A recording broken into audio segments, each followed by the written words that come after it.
very good morning to all my students.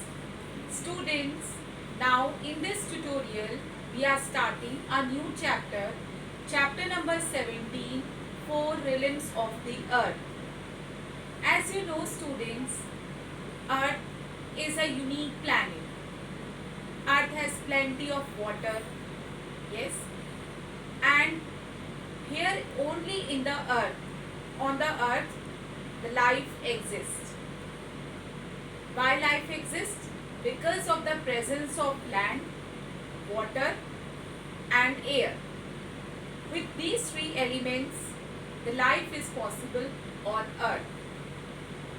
Now, in this chapter, we are going to study the four realms of the Earth: lithosphere, hydrosphere, atmosphere and biosphere. Lithosphere, the land on which we live, where we construct buildings, our houses. Hydrosphere, which is related to water. Atmosphere, which is related to air. And biosphere is the interaction of lithosphere, atmosphere and hydrosphere, where all living organisms survive. So students, the first realm we are going to study is lithosphere. So it is the uppermost layer of the earth. Lithosphere is made up of soil and rocks.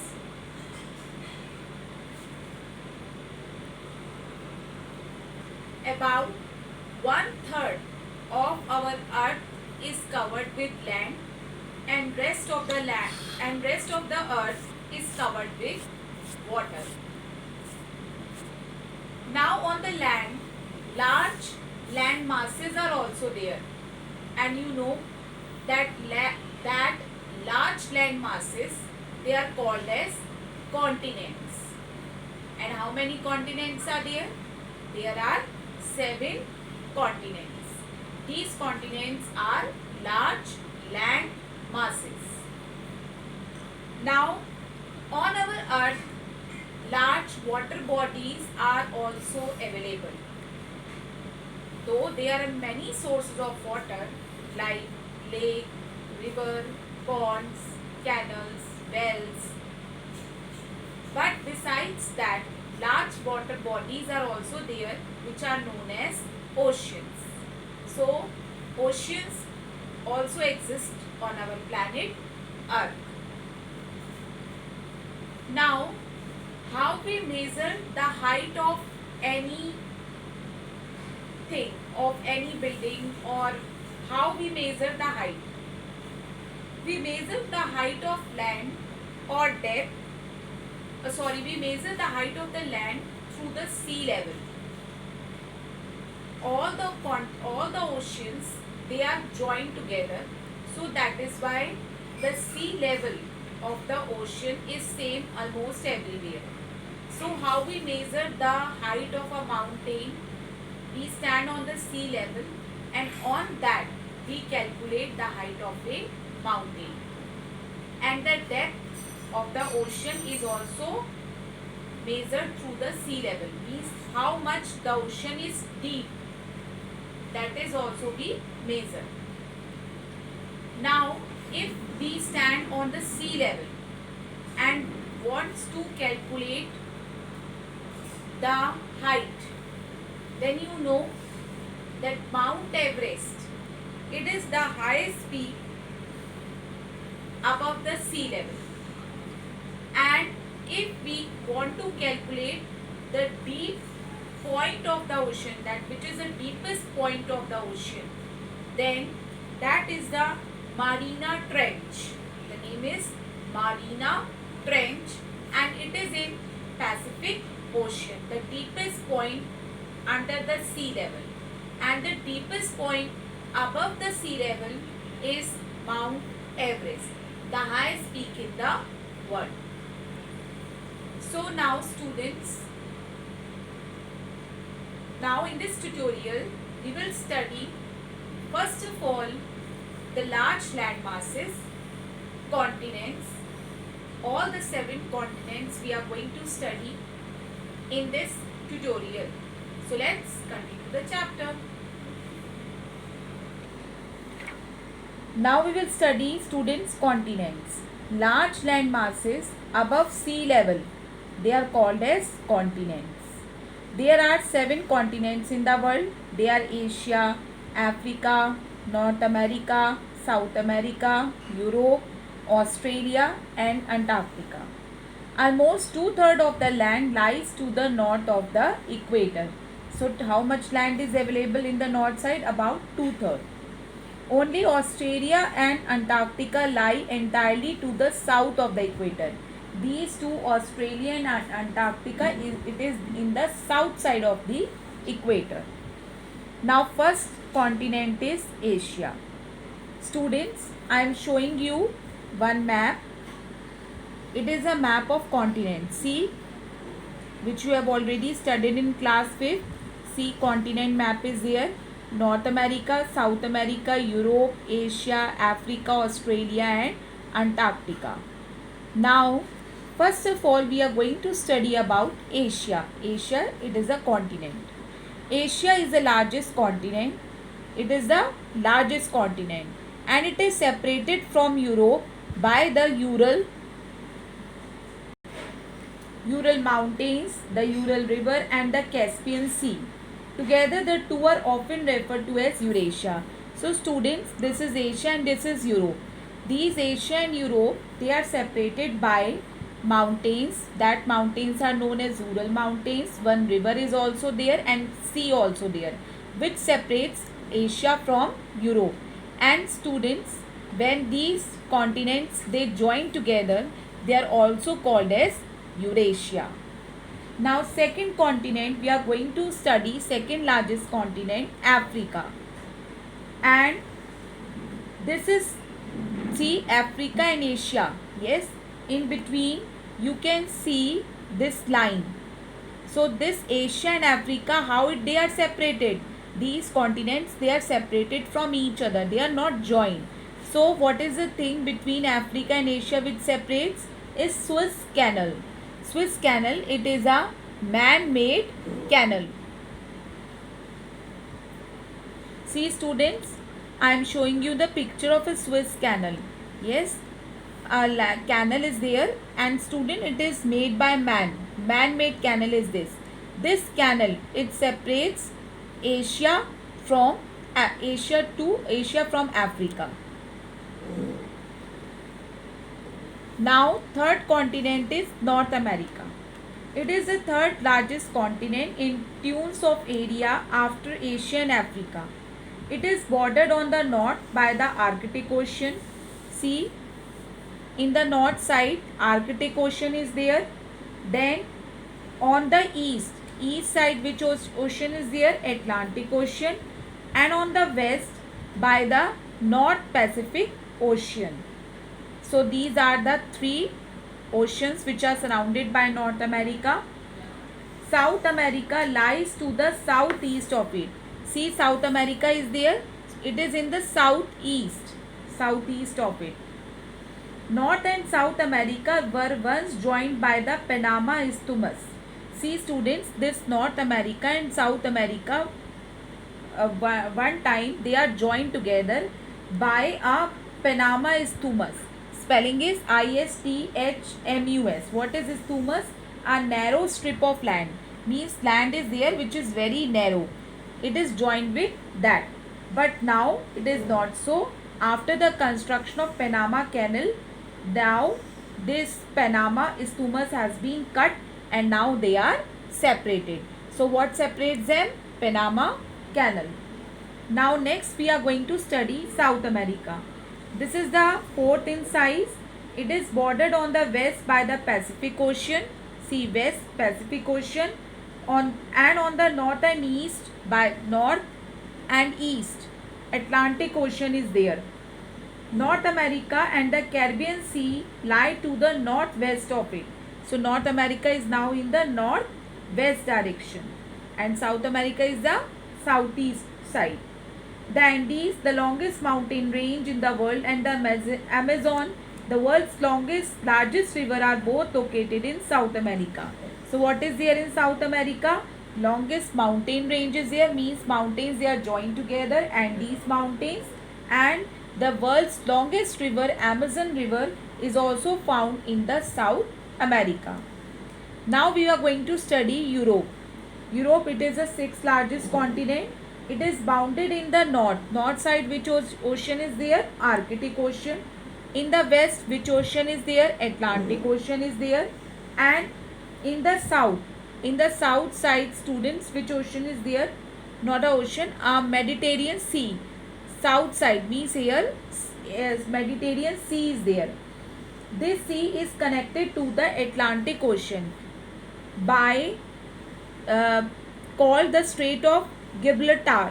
A strait is a long narrow neck of land joining two land masses. Student, see, I am showing you the pic of Strait of Gibraltar. See, this is Mediterranean Sea, yes, in the south side of the Europe, and see, this Mediterranean Sea is connected to the Atlantic Ocean. See, it is connecting now to the Atlantic Ocean and by a Strait of Gibraltar. Now what is a strait?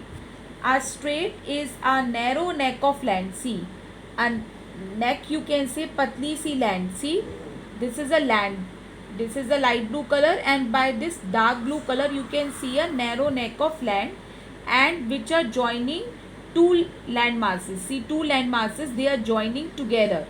Yes, lands, they join together. So this is the Strait of Gibraltar, which is joining the two land masses. Now I am showing you Australia. It is known as the island continent. It is surrounded on all sides by oceans and seas. See, everywhere water is there. So this is called an island continent, and it is the smallest continent. Now we will study about Antarctica. Antarctica is centered around the South Pole. See, it is at the South Pole, and it is always permanently covered with snow and ice.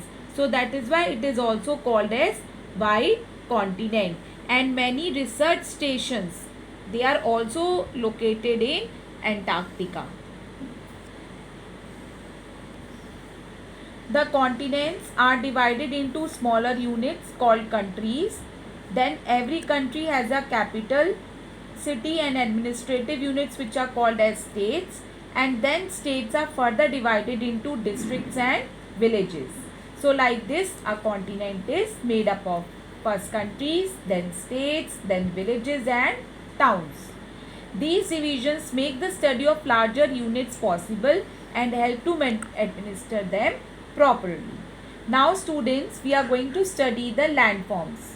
If you see the physical map of the world, or if you see the globe, you will see that the surface of the earth is not the same everywhere. There are several landforms such as mountains, plateaus, plains, etc. These features vary in height and extent of area covered by them. So what are land? You see that everywhere land is not same. It is not even. So you can see various landforms on the earth. These landforms are mountains, plateaus, plains, etc. And every landform is having its own height, and every landform is having its own area which is covered by them, the extent of area. Now students, first landform we are going to study is mountains. These are narrow land masses which rise steeply with peaks rising to a few thousand meters above the sea level. You know that mountains are there, and mountains are having peaks, and many of students, they have seen mountains also. The Himalayas have peaks exceeding 8,000 meters above the sea level. So Himalayas, they have a peaks how many meters? 8,000 meters. Very high mountains. Usually the mountains are narrow, but they extend over hundreds of kilometers in length. Means the mountains are narrow like this, but the extension of mountain means mountain ranges are very, very long. Means the area which is covered by mountains in length is very wide. They also have several ranges. For example, if you see the Himalayas, It is a chain of parallel mountains like Shivalik, Himachal and Himadri ranges.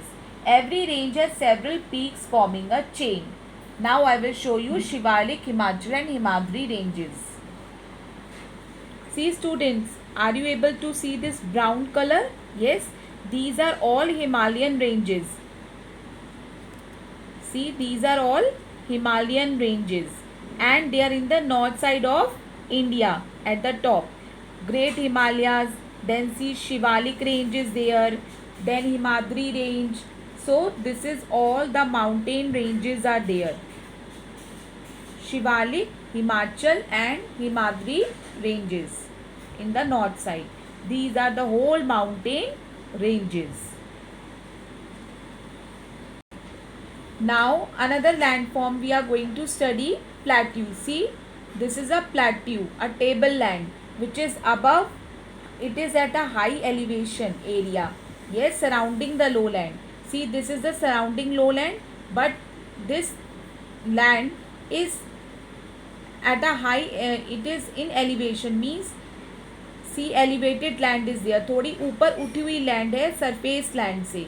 So that is called a plateau. It is also called as tableland. See, it is in the form of a table.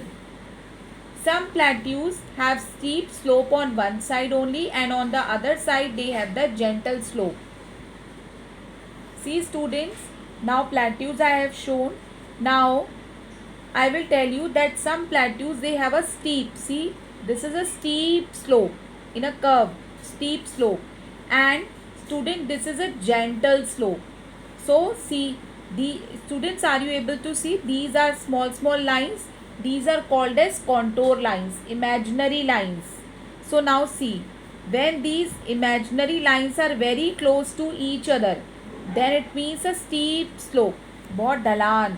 And when these contour lines are far away from each other, then it is a gentle slope, means at one time you slip, but here curved is there in steep slope. So these steep slope and gentle slope, they are found in the plateaus. On one side you can see steep slope and on the other hand you can see the gentle slope. For example, the Deccan Plateau has a steep slope towards the west and a gentle slope towards the east. Now the Tibetan Plateau is the highest plateau in the world, so it is called the roof of the world. So where you know where is Tibet Plateau? It is in China. So it is highest plateau in the world and called as roof of the world, Chhat. Every continent has plateaus. Usually the plateaus are rich in minerals. Life is very difficult in the plateaus. It is very difficult to lay railway tracks and roads on these plateaus. So it is very difficult to construct anything on the plateaus, and they are rich in minerals. Yes, like zinc, bauxite. So these are very rich in minerals, and you know that most of the factories they are located near the plateaus only. Now we will study plains. Extensive lowlands with a relatively flat or level surface are called plains. Plains on which you are living, a flat surface. Plains which are located along the coast are called coastal plains. Most of these plains are formed by major river and their tributaries, which bring alluvium, silt and deposit them along their courses. So how the plains are formed? Plains are formed by the major rivers, means when there is when the water flows or when a river flows, what happen, it brings a lot of sand, then small particles of rocks and other fine particles along with them, and they are start depositing at one place. So this lead to the formation of plains. For example, the Great Plain of North India is formed by the deposits formed by the river Ganga and her tributaries like Kosi, Gandak, Son, Betwa, Yamuna, etc. So, how a Great Plain of North India is formed where we are living? It is formed by the river Ganga and its tributaries.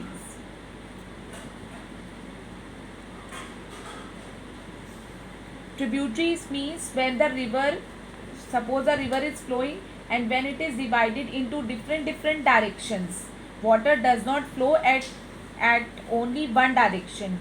It starts spreading. So that's spreading of water to different parts. They are known as tributaries. The Huanghe Plain in China, the Nile Valley Plain in Egypt, etc. are formed by the rivers. These rivers and the river plains have helped towards birth and development of great civilizations like the Egyptian civilization, Chinese civilization, etc. Even today, the river plains are the most populated regions in the world. And the students, you have already studied that when agriculture was developed, then early man they started living near the rivers only. And Indus Valley civilization you have also studied, that also developed near the river Indus. Yes. So why these the civilizations they developed near the rivers? Because agriculture was their prime occupation, main occupation, and you know for agriculture they need water.